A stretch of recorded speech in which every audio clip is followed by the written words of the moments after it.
We're going to talk about coordinated production planning. The Southeast Tennessee Young Farmers have been doing a piloting this effort in both a farmers market setting and in a wholesale cooperative grocery store setting in Chattanooga. And I'm excited to hear from them about some of their learnings. They're going to share a little bit about the actual tool that they use. If there's time, we can demo the tool so you all can see it. But at the end of the day, this is really about helping buyers better coordinate amongst the farmers, and the farmers better coordinating within them, their own community themselves, to increase that steady supply of local foods that we all want to see in all these different market avenues. So after the presentation, we'll spend a little bit of time in discussion and talking about some aspects of CPP that maybe you're already using, and get into aspects of CPP that you are interested in implementing within your own work.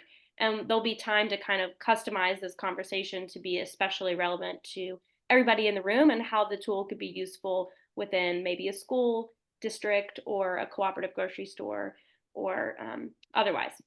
Anyway, okay, with that, I'm going to turn it over to Emily and let you take it from here. Well, we have a survey question to kick us off, right? I'm going to launch this question. This is one question for you. Why are you interested in coordinated production planning? Some of you answered this in your registration form, but we wanted this just to know who was kind of in the room and why you're here.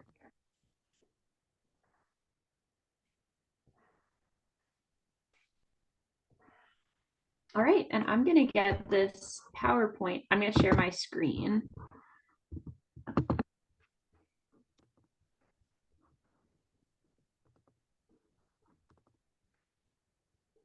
And I'm going to share those results with you. Oh, that is so cool. Yeah. So kind of even, different people here for different things. Okay. Cool. Thank you. All right, so let's get into it. All right, so this is going to be a very general information session, with the goal of building off of this to create further programming and resources surrounding coordinated production planning. Okay. Okay, so CPP can offer multiple things to farmers markets and wholesale buyers.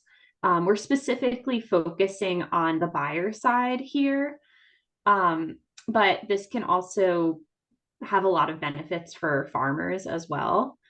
And so by benefiting farmers, it can have benefits that circle around benefiting farmers and buyers. So it can help to create a more stabilized supply over a long term. We're focusing specifically on produce here, but it can be used for a variety of different products. It can be used to even out distribution, so that if a market is heavily reliant on just one or two producers, it can help to spread that distribution between more producers so that you have a more sustainable supply. It can help fill gaps in supply. So if customers are asking for something, but farmers haven't been growing that, this is a way of coordinating with them so that they can expand to those opportunity areas. It can also foster a sense of community between farmers. That's part of the farmer benefit, that it's a way of connecting people. And so they can see what the other farmers within their network are growing, so that instead of competing with one another, they can work together to just make it an overall better market. And it's a streamlined way of communicating between buyers and growers, so that upfront, buyers can communicate their pricing needs, their expectations of quality and packaging, so that there's no questions when you go into the growing season. So what exactly is CPP? It's simply a transparent communication structure where you're bringing together buyers and growers. So before planting for the season, you'll identify demand. We do it on a weekly basis, but depending on what kind of market it is, deliveries might not be weekly. The different types of produce that are needed. Growers get to share their planting plans, and the buyers can communicate expectations on pricing and packaging. So during that meeting, growers will get to commit to growing specific quantities of items at identified periods of time. So growers will gain more awareness of what is being provided by their farmers. And so they can see where there might be gaps if they need to bring in additional growers. But really, this it gives the opportunity to the existing growers to fill in those gaps if they can and if they want to. Okay, what is needed? First, you need your group of growers. Then you do need a little bit of data collection. So for whether that's past sales data or if you're starting a new business, feedback from potential customers on what they would buy, you kind of need that to get started. And then the buyer has to identify their pricing and packaging expectations, so that it gives farmers a little bit of security to know how much money that they might make before they put in that crop. Growers should have a certain level of knowledge about their harvest timing and yield potential. And actually the tool that we use has it has a formula in there to help growers with that. It's not perfect, but it's something that we're working on making more accurate. And then growers and buyers need to communicate with one another, and you need a system to organize it all. Again, this is a longer term planning tool. So it might feel kind of messy the first season, and it will refine itself as you go and as you learn. And we're kind of in that process right now. Okay, so we're working on a couple of pilot projects. We are working with a farmer's market and a small grocery store. And so the Southeast Tennessee Young Farmers has been interested in coordinated production planning for many years now. And a year ago, or last fall, we got some funding that allowed us to have a workshop and to be trained by Anthony Floccavento, who has developed this system for coordinated production planning. And the system has been used with Appalachian Harvest Food Hub in Abingdon, Virginia. So they supply a lot of larger grocery store buyers, restaurants, I believe food banks and schools also use the same system that we're using. So of course, it's a little bit more tailored towards the larger wholesale buyers. So our goals with these pilot projects is to first to learn how to use the system with different kinds of buyers and to tailor the system to provide the greatest benefit for, like, it hasn't been widely used with farmers markets, but it is applicable. And so tailoring and learning and building on the processes so that we can create something that is really useful for these different buyers. Yeah. And as I go through this, if you think of any questions, please put them in the chat. Okay, so just this is a little bit about our pilots. So we're working with the South Cumberland Farmers Market, which I actually managed for many years. And while I was managing, we became interested in coordinated production planning because we continued to see a few different things, that produce drives overall market sales, that there was kind of an uneven balance when it comes to the produce supply, that there were a couple producers who were growing most of the produce sold on the market. There were larger scale producers, but we always had a really good committed group of smaller scale growers. And a lot of times they ended up growing like same things at the same time. So this seemed like a tool that could be really helpful in just like spacing out that supply. So the South Cumberland Farmers Market is online year round, operating in a pretty rural area. And so, yeah, like holding on to those growers is really important. And another thing that we saw is that sometimes new growers would come on and they would come out of farming after a couple of years. So one of our hopes is that this tool can be really useful in helping to ensure success for beginning farmers, helping them to understand what their market is and how to grow into their selected markets.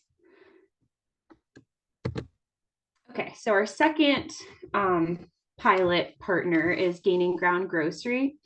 It's a small nonprofit grocery in Chattanooga, and they have always been connected with our network. And so their focus is locally sourced, zero waste as much as possible, grocery and home products. So they want to be able to provide fresh produce to their community. They stock produce, meat, dairy, and bulk dry goods. And so they started just, I think, 3 or 4 years ago, and they've seen increased demand, like really great acceptance from their community and support. So their customers are very, very involved, have expressed demand for a large variety of produce. They want to support a lot of different sustainable farms. And Gaining Ground is really focused on building healthy relationships with their farmers. And a limiting factor is their storage capacity. So they want to be the buyer that a farmer can come to and they say, like, I have X number of tomatoes, and they want to be able to buy them all. But they know that they don't have storage space for all of it. So that's where planning with the farmers is really important. Sorry. Another thing with their zero waste focus, being able to plan with farmers upfront on like they want things, they want bulk crates that they can put out, and a lot of their customers bring their own bags. So that's just another planning thing that CPP can help with. So our strategy so far has been gathering our demand data. So with the South Cumberland Farmers Market, it's online. We can easily pull sales data and kind of analyze to create an average throughout the seasons based on different types of produce. Gaining Ground, they, I think from their POS and just from their ordering records, they have some data from what they have sold in the past. And then they also have data from customer inquiries of what they can sell. So we do seasonal planning meetings. We plan for spring, summer, and then for fall, winter. This just involves meeting with the growers. We've been mostly doing online meetings where we work through our spreadsheet that we've been using. We just go through different types of produce, and growers can raise their hand and say, I'm planning on growing that. I should have my first harvest in July. And I should continue to harvest 10 pounds a week through the middle of September. So we kind of go through like what people are already growing. And then at the end, we'll go through and see, oh no, like, is nobody growing beets? Does anyone want to grow beets? Kind of fill in the gaps that way. As I said earlier, the spreadsheet includes a row feet tool. So that can kind of help growers, but we're working on refining that. I think the equation currently is not, it's not suited for the area where we're growing. So our next steps, or just a regular step after meeting with growers, is assessing the accuracy and refining systems. So we're checking in with growers, and then we're gathering feedback. And as we do this, like we want to make small changes that will make this whole system easier. And we know that we're going to keep learning as we do this. And so there is a learning curve. We want this to be as easy as possible for buyers, but it does take a little bit of time to kind of refine the systems, and that will happen. All right, so now we have, if you have any questions, put them in the chat. I'm going to go, I'll answer any questions here. Yeah, I think John had a question, which I think is a good topic. I'll just add to John that this series we got funding from this USDA specialty crop block grant to do these strengthening supply chains workshops. So we've worked with TDA a little bit in that they're the ones that are, distributing. But it would be great to schedule, a call to really talk with them about this tool. And yeah, I think the Farm to School initiative would be a really interesting avenue. Mm-hmm. Yeah, I think that this would be pretty easy. It could be applied very easily to that kind of purchasing. All right, well, I'm going to jump into the spreadsheet that we're using. Is everyone ready for that? All right.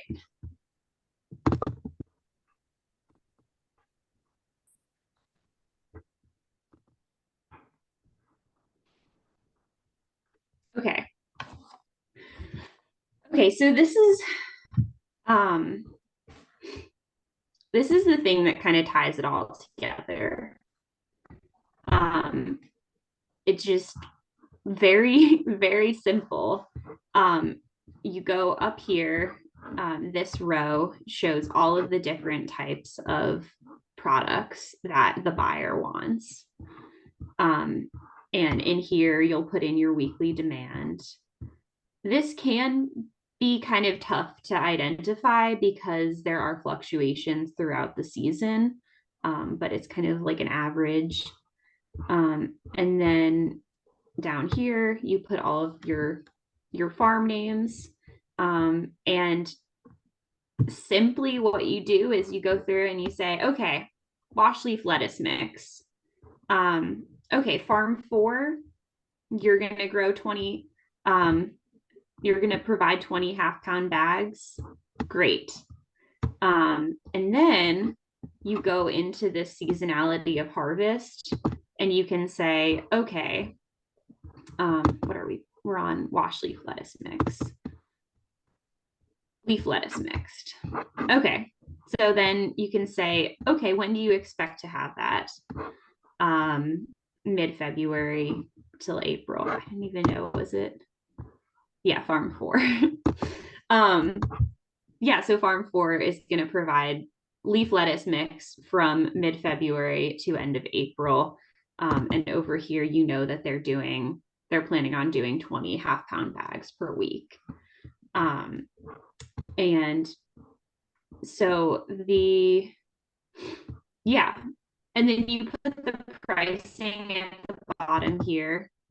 So as you go through with farmers, you can tell them, okay, baby greens, who wants to grow baby greens? We need half-pound bags, and it'll be $10 to $12 a pound. So $5 to $6 per bag. And so it kind of helps the growers plan and gives them a little bit more information, especially with prices fluctuating from season to season. So I'm gonna jump in there, Emily. There's a few questions in the chat, Yeah. and one of them, there's three questions, but I'll just start with the Yeah. last question is pricing discussed as part of planning? So do you want to talk a little bit about pricing and how do you all come to set those? There are some prices in the spreadsheet. Yeah.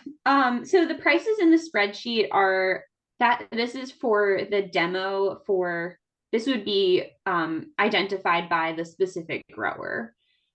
So let's say if you're a grocery store and you say we like to keep our heads of broccoli between $3 to $4 a head.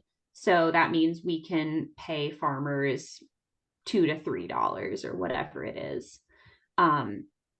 So the buyer identifies their own pricing. When you're working with farmers markets, you can't identify the exact price that the market is going to pay because that's just between the customer and the grower. But like for when we set this up for the South Cumberland Farmers Market, I put in a price range for what people were paying for those products. And is okay. So is there a contract for the buyers that assures the planned produce will be purchased? That is something that some buyers will require, but it does not have to be part of this process.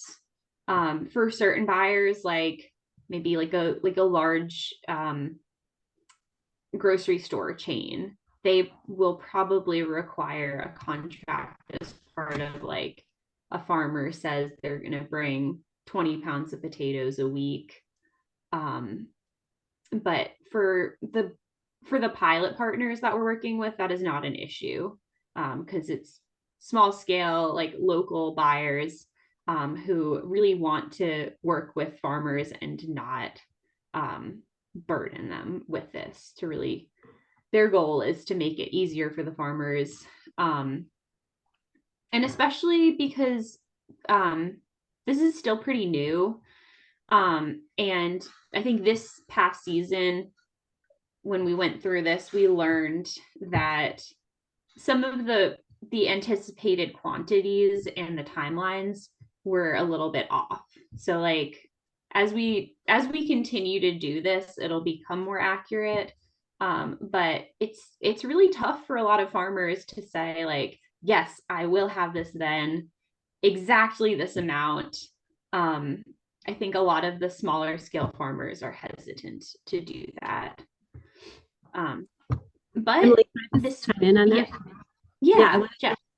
One of the reasons that we're kind of leaving it open at this point is that idea that for young and beginning farmers or just super small farmers starting out, that it's really intimidating, the idea of figuring out how to come into this contract idea. But I eventually, like, we imagine farms like entering in, going through the learning curve, and then getting to the point where they can say, yeah, I can contract to grow this much in the future, so that it is more definite.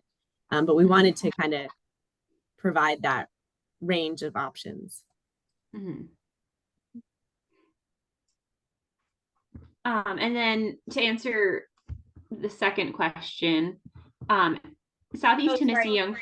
I'm gonna just read the question. We're recording this, so since we're gonna, I'm gonna read this question out loud and let you answer does Southeast Tennessee Young Farmers facilitate any of the aggregation or storage activities, or do farms coordinate directly with the farmers market or grocery? Farmers coordinate directly with the farmers market or grocery. If we had like a food hub facility, then that's something that we would have the capacity to do.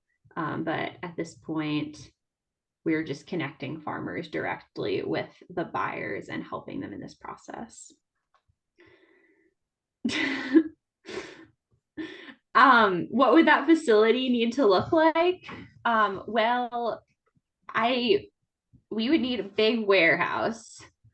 And then that would turn this into kind of more like what Appalachian Harvest is doing, where like their model is that they buy from growers, they store their products, and then they get them out to buyers. It's more aggregation. What we're doing is we're kind of like we're working directly with the buyers and helping them to do this on their own. All right, does anyone have any other questions?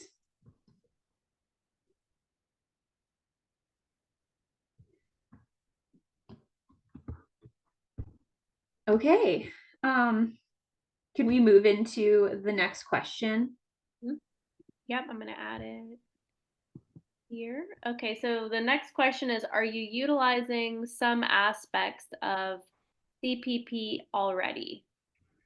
So in the work that you do, these are a few aspects. There's probably more that we didn't add on here, but.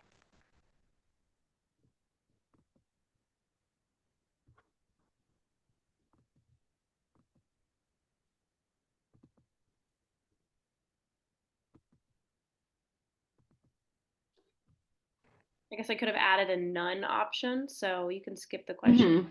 Answer is none.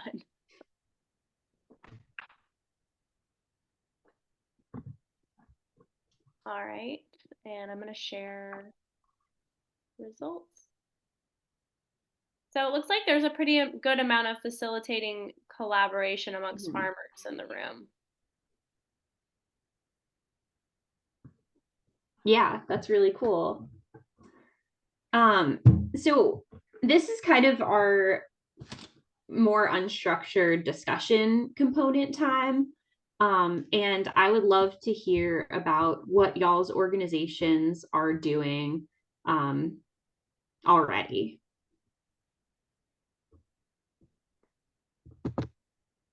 Who mentioned that they're already collecting data?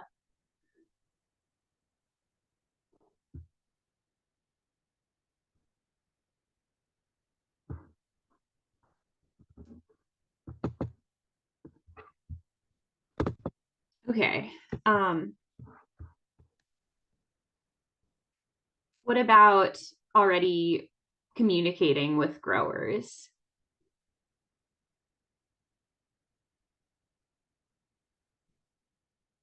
Okay, well, the reason why I'm interested in what y'all are already doing is because like we have presented to you our pilot project, what we're doing, but really coordinated production planning doesn't need to involve this specific spreadsheet that we're using. Coordinating between growers and identifying demand can be done in much simpler ways. And for some buyers, it might just be starting with identifying what your demand is, and just getting that information out to growers.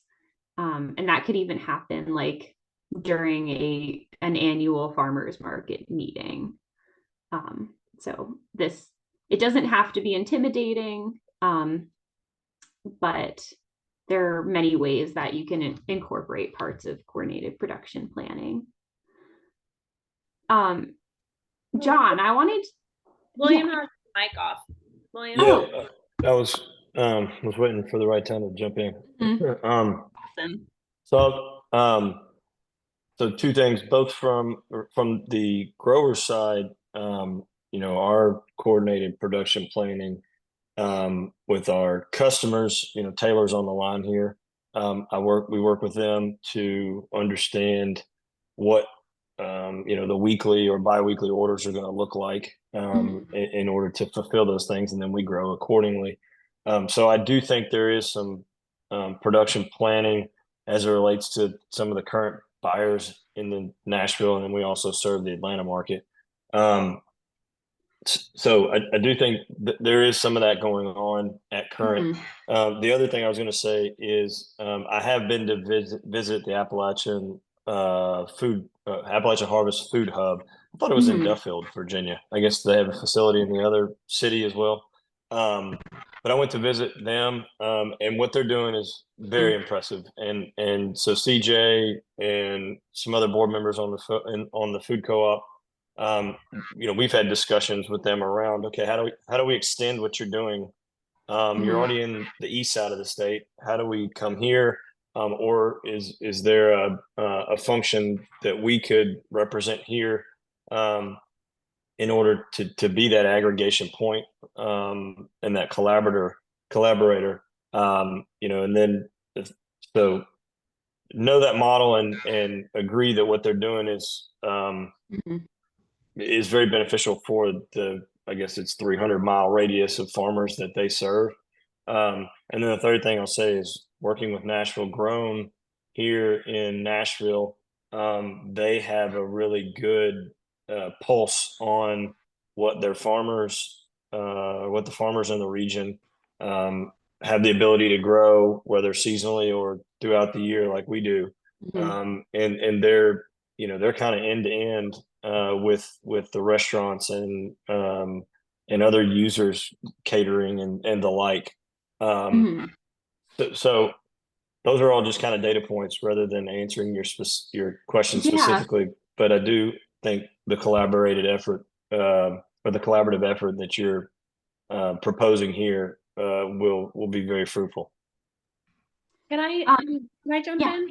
I wanted to say that I'm not 100%, but I'm almost positive that Nashville Grown worked with Anthony, who Southeastern farmers have worked with for this tool. So it's Nashville Grown's probably using the same exact tool, or something similar. And then I also wanted to ask you, William, how the Nashville Food Co-op, how you all are thinking about working with your farmers and coordinating production amongst them, and if you see this as being a possible tool, or just kind of curious about that. Absolutely. I would say, to answer your question, it's not fully baked, so I can't give you a definitive answer on that. So again, I got involved about a year and a half ago, and it was a coordinated effort to try to get a cooperative grocery store going. I just think occupancy costs, real estate in this market makes it really hard, even in underserved neighborhoods. So we have kind of pivoted to thinking about a mobile market, and so we're considering that as a kind of a next step for us to then maybe one day lead toward a larger aggregation function. Cool. Thank you. Can I just add? Oh, sorry, Joe, go ahead. I did want to say, I think that idea, one of the reasons that we're focusing on this just coordination piece is that, in our small town here next to Swanee, Tennessee, there's always been this hey, we need a food hub. We need a food hub. We need an aggregator, distributor. That's going to be the silver bullet that's going to fix everything. And given we're a very rural area, different than Nashville, but we started a food hub back in 2012. And what we learned was, whoa, the supply and demand are just out of whack. We have small grocers coming in and going out, and restaurants coming in and going out, and farmers coming in and going out, because everyone has tight margins. And so we kind of stepped back with the idea of kind of focusing on this communication piece so that we can slowly over time build an actual supply that's more resilient. But the idea has always been that eventually we will be able to have a better understanding of like the data so that when we say, okay, now's the time, now we really need an aggregator and it's going to work because we know we have this kind of supply and this kind of demand. But I think that certainly in like our larger metro centers, like y'all may already be there. And so I think it's kind of just this, you know, baby steps to getting to where we have a much more organized local distribution system throughout the state. Yeah, that's great, Jess. And I think just because Nashville is a big city, you know, I think that there's still some of those same concerns about, you know, the supply and the farmers. And I think that's why what y'all do is so important. And you know, supporting the farmers on like a business side and an agricultural practices side is helping to keep the farms in business. I think that's like, you know, you see small farms come in and go really quickly because of the tight margins. Does anybody else, John, did you want to share anything about how CPP could, you know, ideas that you have about the school system and CPP?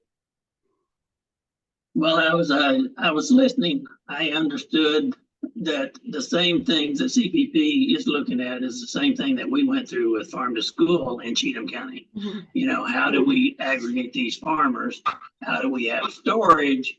How do we look at seasonality? Who's going to grow what and when? And then you have to teach your nutritional workers and your nutrition director how these things may work and fit into the Farm to School program. So if you already have this kind of spreadsheet, I like the spreadsheet. That might be something that, you know, Cheatham County schools could use. And not only do we get the food from Cheatham County, but I heard the 300 mile or 200-mile radius. That's important because, you know what, we've reached out to Clinton County for apples, rosin orchard. So we have to work with that. So there's a lot of overlap there. I'm working on issues that we were working on also. And this could be a help to the farm to school movement, not only here, but also in Murfreesboro, where Natalie, we've got contacts there. So I like that. I like the idea. If we could make it work, yeah, I think it'd be a benefit to farm to school. So, John, I remember at the Tennessee Local Food meeting, someone mentioned that farm to school is not being widely used across the state. Do you think that resources like this could help districts utilize farm to school? Yes, I do. Especially, you know, when I saw the spreadsheet, I said, well, that's interesting. That's workable. I can see how that might be helpful. Not everybody is adapted to Excel spreadsheets, and also the aggregation and the storage. And, you know, you've already addressed some of those things. But Tennessee Ag is not fully behind it, but they do help when they can. You know, they give us $100,000 to buy local food. Well, that's pretty cool. Yeah. So if we get them more involved, that's why I initially asked, have you reached out to TDA, whether or not, you know, hey, this is a tool we're using, this is an initiative we're using, can they get more behind it? I think they'd be interested if we get to the right audience. Awesome. Thank you. I want to throw in there as well, the institutions in Nashville, so the larger academic institutions are also chasing local, regional, sustainable sourced goods, and they're having a hard time doing that on their own. And so they're having to piecemeal it over years. And they're also running into problems with the contracts they have with Sodexo or Cisco or whoever they have in sourcing, you know, whether it's one crop or two or three or four from different farmers. Some have been released from some of those restrictive covenants in their food supply, and they're now building some of those things. So I think not only at the you know, grade school level, but at the larger academic institutions, there's appetite for this as well, especially in our town. Does Nashville Grown sell to institutions? I know they sell to Vanderbilt. I'm not Okay. sure. I know Belmont I know I got my MBA there, so I have several connections with professors and administrators there. They're in a much tighter covenant with Sodexo. Okay. I think is who they're with that keeps them from sourcing that, but they have interest in wanting to do that. And I use that as an example, not speaking on behalf of them.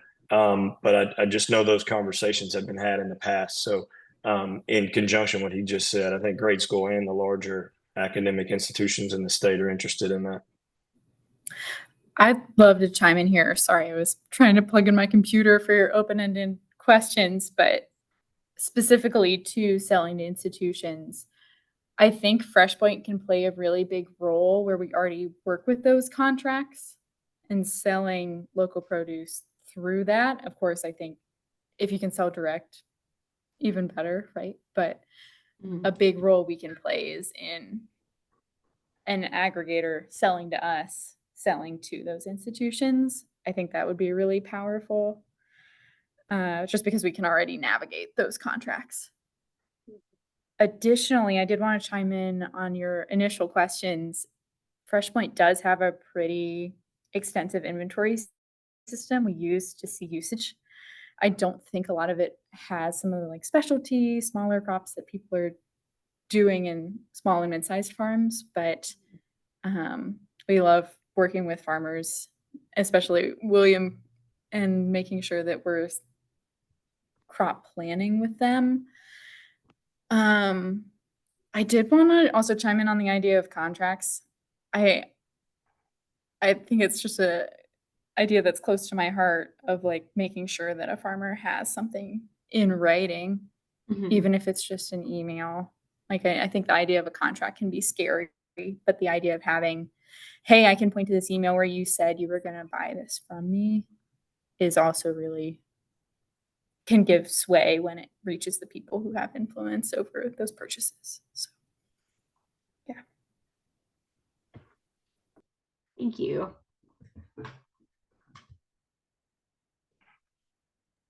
Should I add the next question in, Emily? Yeah, that sounds great. Don't worry, guys. We're almost done with these questions. Let's see. Aspects of, okay, this one is, are there aspects of CPP that you could use support with? So, we've talked about a few different things like the importance of the record keeping. What are some more of them just to jog people's memory, Jess or Emily?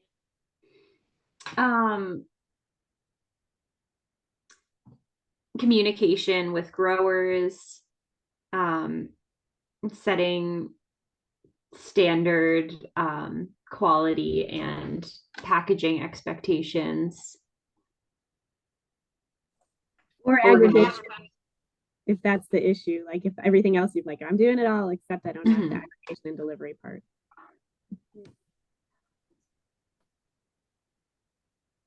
This one's open-ended, so you have to think a little bit harder.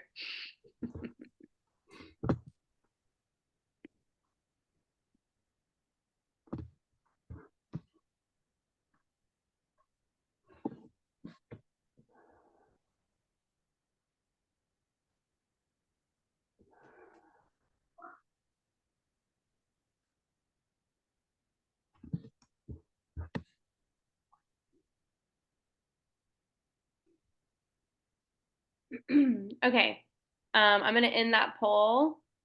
So last chance if you want to add anything. If you're still typing. Oh, okay, good. Here they come. All right.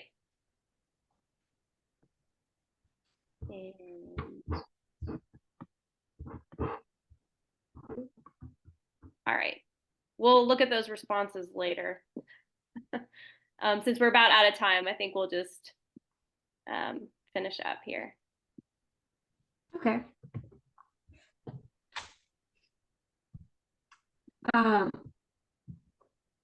Okay, so one question that I want to ask to the group, do you feel like for your organization that this process could help to increase supply and promote growth of your organization?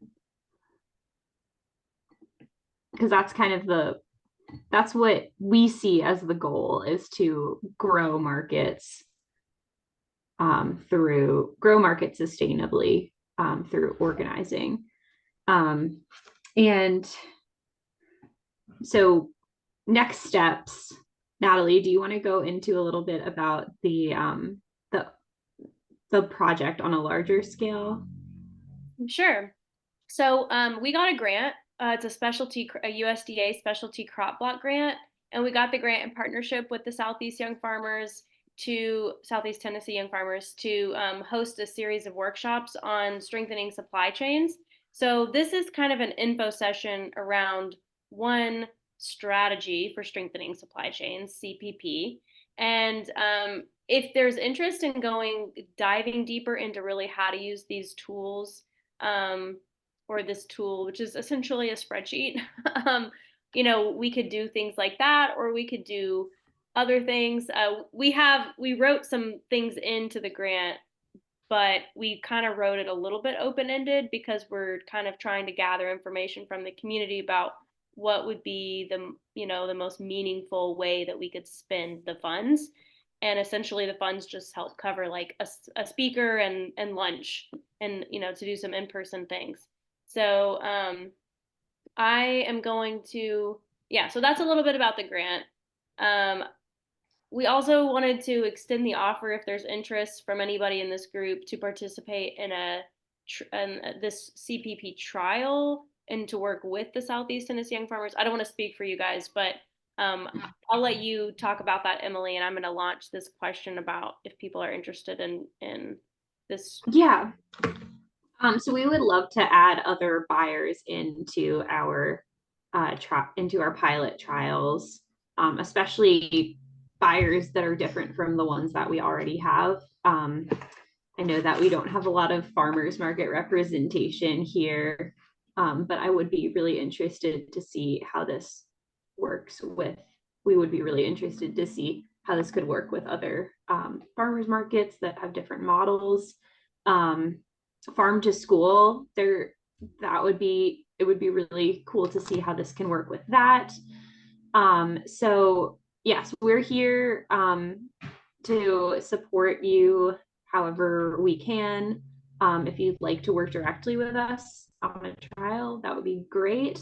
But if you also just like want to ask questions, we're here, and we're happy to share what we're learning. Cool. I'm going to end this poll here. And so last chance to add your name and your email address in there if you want to do that. Jess also mentioned in the chat that they can offer trainings in the process to specific groups.